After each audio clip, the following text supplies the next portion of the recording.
Bonjour à tous, on est tous confinés, c'est l'enfer, mais du coup on vous a fait un petit numéro de Breaking News qu'on espère un peu rigolo, histoire que ce soit la bamboche dans ton cerveau.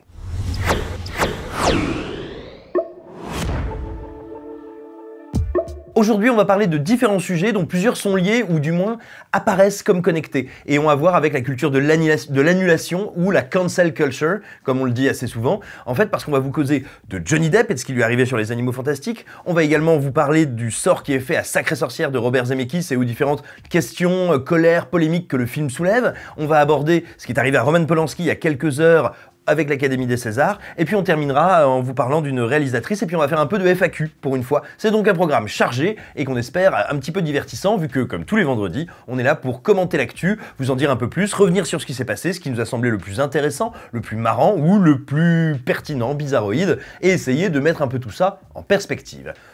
On commence tout de suite avec Les Animaux Fantastiques 3, dont Johnny Depp a été viré, comme il l'a annoncé lui-même via Instagram, dans un post où il a tout simplement expliqué qu'on lui avait demandé de partir et qu'il avait accepté. Alors, qu'est-ce qui s'est passé exactement? Rappelons un petit peu les faits. Depuis maintenant plusieurs années, Johnny Depp est en conflit légal, judiciaire, avec son ex-femme Amber Heard, qui l'accuse de l'avoir harcelé, battu, et lui prétend que ça n'est pas le cas, donc c'est un divorce qui a été évidemment très médiatique, sur lequel moi je vais pas revenir et pas me prononcer parce que je ne me suis pas penché dessus, ni comme journaliste, ni on va dire comme kidam moyen, donc je n'ai rien à dire sur cette procédure-là en tant que telle. Mais donc, ce qui nous intéresse, c'est que depuis un moment également, Johnny Depp est en procès pour diffamation, defamation en anglais, parce que c'est un procès qui a lieu au Royaume-Uni, avec un tabloïd britannique qui se prénomme The Sun, et donc The Sun a qualifié Johnny Depp dans un article de wife beater, c'est-à-dire littéralement de dérouilleur d'épouse, quoi.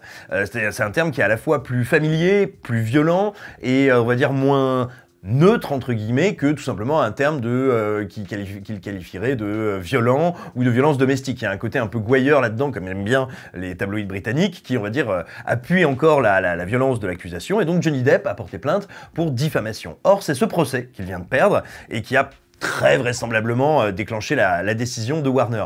Et alors, donc, beaucoup de gens, beaucoup de fans de Johnny Depp, de cinéphiles, ou de gens qui, on va dire, ont vu un peu l'info passer en coup de vent, se sont dit « mais c'est terrible, il perd un procès et du coup il perd son travail, c'est de la mise à mort sociale, c'est un truc affreux qui lui est arrivé, mon Dieu, quelle horreur, etc. » Alors, il faut bien voir que la situation est très particulière.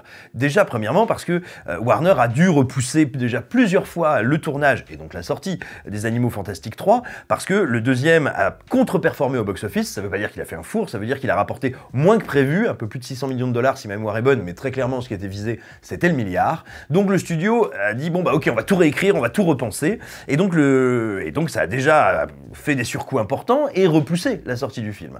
Or, là, qu'est-ce qui se passe? Eh bien, tout simplement, quand le tribunal britannique dit « Eh bien, non, c'est Johnny Depp qui perd, The Sun est tout à fait légitime pour le qualifier de wife beater », ce que ça veut dire, c'est que ça va faire jurisprudence et que d'autres médias seront tout à fait légitimes pour le qualifier de la sorte. Et donc là, Warner se trouve devant une équation qui est très dure à résoudre. C'est-à-dire que d'un côté, ils ont une star qui doivent payer très très cher, qui ne vont pas pouvoir utiliser pendant la promo.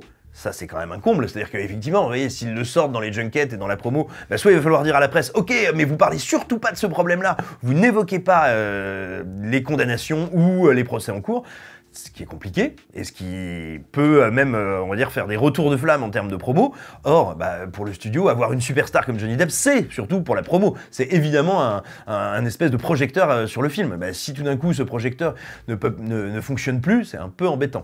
Sans compter qu'il faut quand même bien voir les choses, c'est que les gros succès de Johnny Depp commencent à remonter loin. On peut même dire que depuis Alice au Pays des Merveilles, qui était déjà en 2010, donc le film réalisé par Tim Burton, en termes, je veux dire, de box-office, et aussi bien de box-office mais que d'appréciation critique et publique, sa carrière s'est lentement érodée. C'est-à-dire que littéralement il a perdu pour un studio, là je suis pas en train de parler de valeur artistique, mais il a perdu, on va dire, il s'est démonétisé, il a perdu en valeur par rapport au box-office. Et donc du coup, pour Warner, et arrive un dernier clou dans le cercueil, c'est que tout simplement, il y a un autre procès qui attend Johnny Depp face à Amber Heard, cette fois, là entre eux deux, qui doit avoir lieu aux États-Unis, dans une cour de Virginie.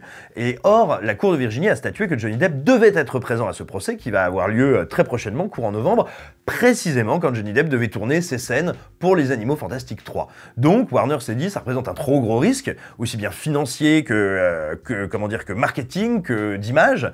On ne peut pas prendre ce risque, parce que dites-vous bien aussi un truc tout con, c'est que quand le film serait sorti, il y avait aussi un gros risque, parce que Les Animaux Fantastiques, ça s'adresse également aux enfants, aux jeunes enfants, que des parents se disent, bah moi j'ai pas envie en fait que les gamins aillent voir un film avec Johnny Depp. C'est-à-dire que la question, c'est pas seulement les fans de Johnny Depp. Est-ce que les amateurs du comédien seraient allés le voir? Sans doute.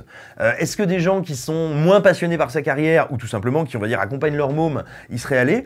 Et bah là, il y a un risque, et donc un risque économique, et pour un film qui va coûter extrêmement cher, c'est un risque à ne pas prendre. Et là où on voit que pour Warner, le risque était quand même très sérieux, c'est que le contrat de Johnny Depp, il était en béton. D'un côté, il avait une clause qui s'appelle aux États-Unis Pay or Play, qui dit il sera payé de toute façon, et il sera payé l'entièreté de son salaire, y compris si la production décide de réécrire le film et que donc son rôle disparaît, y compris s'il est viré en cours de tournage, y compris s'il est charcuté au montage. C'est-à-dire qu'en gros, une fois que c'est signé, c'est signé. Et il n'avait pas de clause de moralité, parce que c'est quelque chose qui existe dans les contrats, surtout les contrats anglo-saxons. En gros, on vous dit, bon, bah, même si vous êtes un super acteur, même si machin, bah, si on vous prend en train de faire l'amour avec des animaux venus d'une autre planète en direct sur chatroulette, on vous vire et on n'a pas à vous payer. Il n'avait pas de clause de ce type. Ça veut dire que Warner a dû littéralement lui demander de partir, lui payer l'intégrité de son salaire. Alors on ne connaît pas son salaire, on sait que c'est un salaire à 8 chiffres, donc minimum 10 millions de dollars.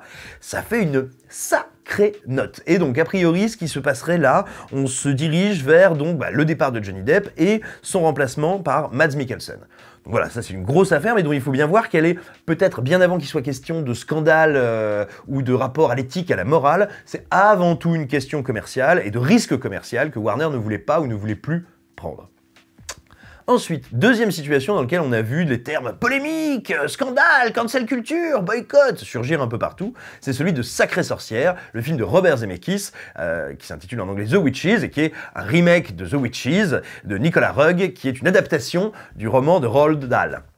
Alors, moi, c'est un film que j'attends avec quand même pas mal de curiosité, même si les critiques anglo-saxonnes ont été très très froides, parce que j'adore Robert Zemeckis, mais il s'est passé quelque chose. C'est que donc le film est visible, il a été vu par la critique, mais il y a aussi plein d'extraits, plein de bandes annonces, enfin voilà, son matériel promotionnel est en ligne, et il se trouve que un des personnages principaux, la grande méchante sorcière, qui est interprétée par Anne Hathaway, a des mains qui sont littéralement, quand elle est dans sa forme de sorcière, qui sont difformes, qui sont différentes, un peu monstrueuses. Et en fait, manifestement, l'apparence de ses mains ressemble beaucoup à une pathologie qui s'appelle l'ectrodactylie, et ça c'est une nageuse paralympique qui s'intitule Amy Maron, qui s'en est émue sur les réseaux sociaux, et elle a été reprise et relayée par Respectability, qui est une association américaine qui tout simplement travaille à la visibilité et au respect des personnes qui sont en situation de handicap, et qui se sont donc émus, en gros, qu'une grande méchante de cinéma ressemble à tout simplement ce que vivent certaines personnes qui a priori ne sont ni des sorcières ni des grands méchants dans la vraie vie. Et donc, Warner a publié assez rapidement un communiqué se justifiant, s'excusant et expliquant sa position, et puis Anne Hathaway a embrayé, et leur a embrayé le pas en s'excusant à son tour. Mais ce qu'il faut bien voir, et ce qui me semble important à ce moment-là, c'est qu'en fait, ce que fait Warner, c'est pas non plus se rouler par terre, personne ne va couper le film, le tronçonner, l'interdire, et d'ailleurs, personne ne réclame qu'il soit interdit, découpé, ou que sais-je, ou transformé, non. C'est seulement des gens qui ont dit, les gars, faites gaffe pour nous, c'est pas toujours super cool que vous utilisiez des choses qui font partie de la vie et qui font partie de la situation de handicap comme des symboles du mal. Bon, on peut ne pas être d'accord avec eux, hein. Moi je suis pas entièrement convaincu par leur argumentaire, mais très concrètement, ces gens n'ont appelé ni à la censure, ni au boycott, voilà, ils se sont exprimés sur une situation qui leur est apparue douloureuse. Ça me semble assez légitime de s'exprimer quand on a un truc à dire, et quand bien même, moi, voilà, comme je vous dis, je suis pas foncièrement d'accord avec leur raisonnement, je vois pas dans leur déclaration quoi que ce soit d'horrible. Et puis, tout simplement, ça donne l'occasion à Warner aussi d'expliquer un peu son choix esthétique, qui n'est pas inintéressant, parce que dans le bouquin de Roald Dahl, il est dit que les sorcières ont des griffes de chat. Or, la réflexion du studio, elle est simple, c'est des personnages avec des griffes, vous savez, avec des ongles comme ça qui se transforment en griffes, on en a vu 3 milliards, c'est une imagerie qui est très commune dans le cinéma fantastique populaire, donc ils se sont dit, il faut qu'on repense ça un peu différemment, et on va vraiment penser toute la main comme une griffe, et donc ils ont déformé les mains du personnage d'Anne Hathaway pour en faire un truc un peu maléfique, prédateur, qui effectivement peut rappeler cette pathologie et cette situation de handicap. Mais très concrètement, personne n'a appelé à la censure du film, le film ne sera pas censuré, il existe, et il va arriver chez nous, on ne sait pas quand, parce qu'il devait sortir en salle, mais du coup, vu la situation sanitaire, on est un peu dans le flou.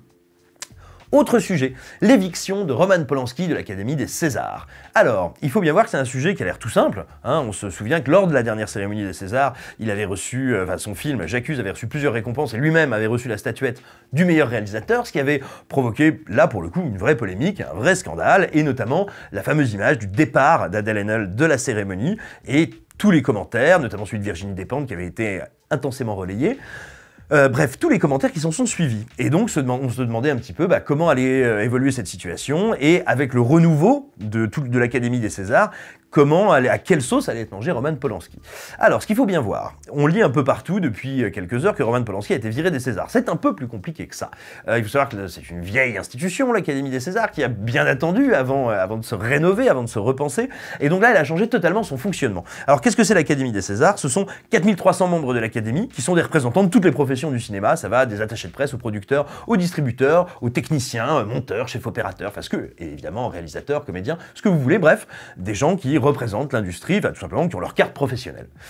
Ces gens élisent des administrateurs. Ces administrateurs, c'est eux qui vont présélectionner les films après lesquels les autres vont voter, c'est eux qui vont choisir les grandes orientations de l'Académie. Donc voilà, ces 164 administrateurs, c'est donc désormais 82 hommes, 82 femmes, parité et démocratie, et donc qui vont tout simplement diriger le bousin. Ce qu'il faut savoir, c'est que jusqu'à présent, en plus ou à côté de ces gens-là, il y avait des membres de droit, c'est-à-dire des gens qui faisaient partie de cette administration, qui étaient indéboulonnables, c'est-à-dire que parce qu'ils avaient reçu certaines récompenses, ils n'étaient tout simplement pas bougeables. Ils étaient là pour l'éternité. C'était le cas notamment de Roman Polanski, mais aussi de 18 autres personnes. Roman Polanski parce qu'il avait reçu un Oscar et que cet Oscar en faisait un membre de plein droit, en acier inoxydable, indéboulonnable.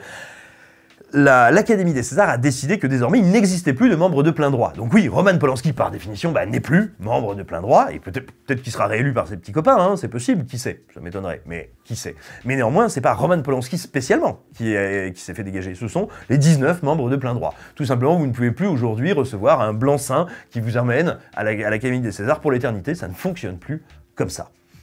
Voilà, donc ça c'était pour expliquer un peu ce qui s'est passé, comment et pourquoi. Et peut-être élargir un petit peu la réflexion, c'est-à-dire, est-ce qu'on vit dans la grande époque de la cancel culture? Est-ce qu'on vit dans la grande époque de la culture de l'annihilation, des inquisiteurs et du bûcher? J'ai l'impression que c'est plus compliqué que ça. Attention, entendons-nous bien, hein, moi il y a des fois des prises de position contre des œuvres, des accusations contre des œuvres. On s'est pas mal exprimé sur écran large pour dire qu'on trouvait que le sort qui était fait au film Mignonne, qui s'appelle Cuties aux États-Unis sur Netflix, nous semblait injuste, infondé, dégueulasse et extrêmement douteux, on va dire éthiquement et intellectuellement. Donc, je vais pas vous dire que non, il n'y a jamais de trucs excessifs ou outrés ou outrants qui arrivent de nos jours. Ce serait totalement mentir. Néanmoins, quand on parle de cancel culture et quand on parle de ces polémiques, je pense qu'il faut garder un peu la tête froide. Parce que si on regarde bien, Johnny Depp n'est pas devenu Johnny Depp, son premier problème, il est d'ordre commercial, de communication et de marketing. Mais, je veux dire, si vous imaginez que Johnny Depp va se retrouver brûlé en place de grève, c'est pas ce qui se passe, c'est pas ce qui s'est passé, et son premier problème, c'est quand même une stratégie juridique extrêmement douteuse, et des problèmes d'ordre de com et de marketing bien avant des questions de « Oh, annulation, oh mon Dieu, scandale, etc. » Donc je pense qu'il faut faire très attention quand on manie ces notions-là. Sacrée sorcière, c'est pas un film qui va être empêché de sortir, c'est pas un film qui va être découpé, tronçonné, transformé, pas du tout. C'est un film qui a engendré un débat qui me semble pas totalement déconnant, quand bien même on n'est pas d'accord avec, et surtout, ça n'a jamais en fait qu'engendrer un peu plus de liberté d'expression, à savoir que des gens qui avaient une réaction par rapport à ce qui leur était montré, l'ont exprimé et ont pu initier une discussion, un débat avec ceux qui ont fait le film. Je trouve pas ça non plus monstrueux. De même, il n'est pas interdit de prendre les choses avec un peu de légèreté. On a relayé, nous, sur le site d'Écran Large, il y a quelques heures, une news dans laquelle on s'amusait du fait que des gens soient choqués du comportement de Baby Yoda dans le dernier épisode de The Mandalorian. Rassurez-vous, on va pas vous dire ce que c'est, on va pas spoiler, mais bref, il y a des gens qui s'en sont agacés, et il y a des gens chez Disney qui ont réagi en disant « Ah, mais c'est de l'humour, enfin !» Oui, ils l'ont fait avec cet accent, parfaitement. En fait, j'ai envie de vous dire, oui, voilà, c'est pas très grave, il y a des gens qui réagissent, d'autres qui leur répondent, c'est un petit peu la vie. Je pense que quand on commence à s'indigner du fait que les gens s'indignent, il faut qu'on redescende tous en pression. Parce que tout ça n'est pas très grave, et peut-être plus que la cancel culture, ce qu'on est en train de constater, c'est l'avènement d'une ère de l'ultra-rapidité, qui est intrinsèquement liée aux réseaux sociaux, et peut-être que oui, notre cerveau, notre système cognitif, n'est que très moyennement capable de travailler avec cette vitesse de diffusion de l'information et la vitesse de réaction qu'elle nous offre, et j'ai l'impression que ça, c'est un sujet qui est beaucoup plus profond et intéressant que l'avènement d'une cancel culture qui voudrait tous nous mettre sur le bûcher du politiquement correct. Rassurez-vous, il y aura toujours des œuvres qui vont vous agacer, toujours des œuvres qui vont vous surprendre, toujours des œuvres qu'on sera là pour aimer, et puis manifestement, vu le nombre de personnes qui sont actuellement révoltées, tout va bien, on ne vit pas dans une société hygiéniste.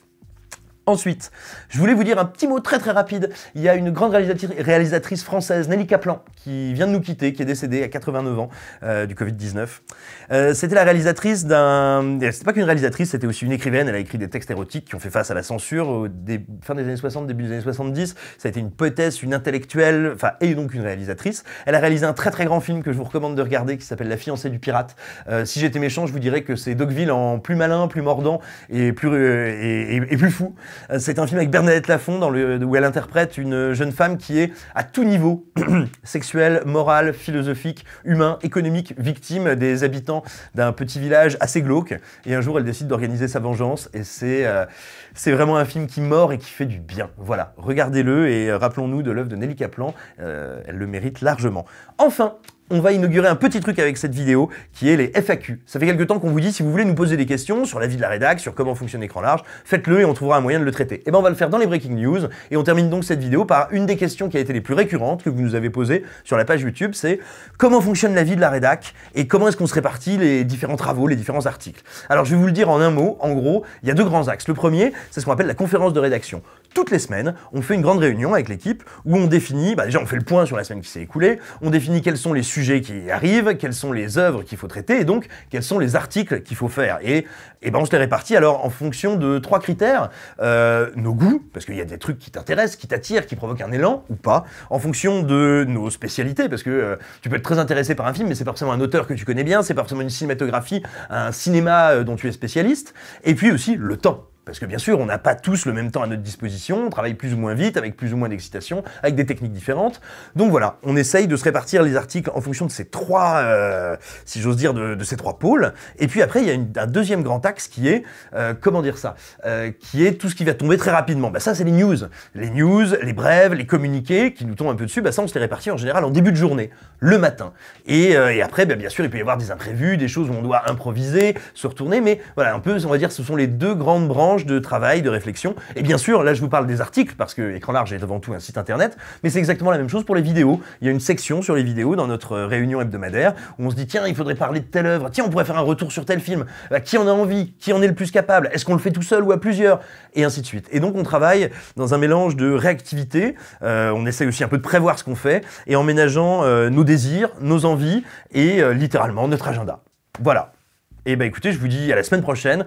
Abonnez-vous, tapez la cloche, donnez-nous des sous, envoyez-nous des bisous, des insultes. On espère que vous tenez bon. Nous, on fait ce qu'on peut pour tenir bon aussi. Et puis, continuez à vous envoyer des petites vidéos. On pense très fort à vous. À très bientôt.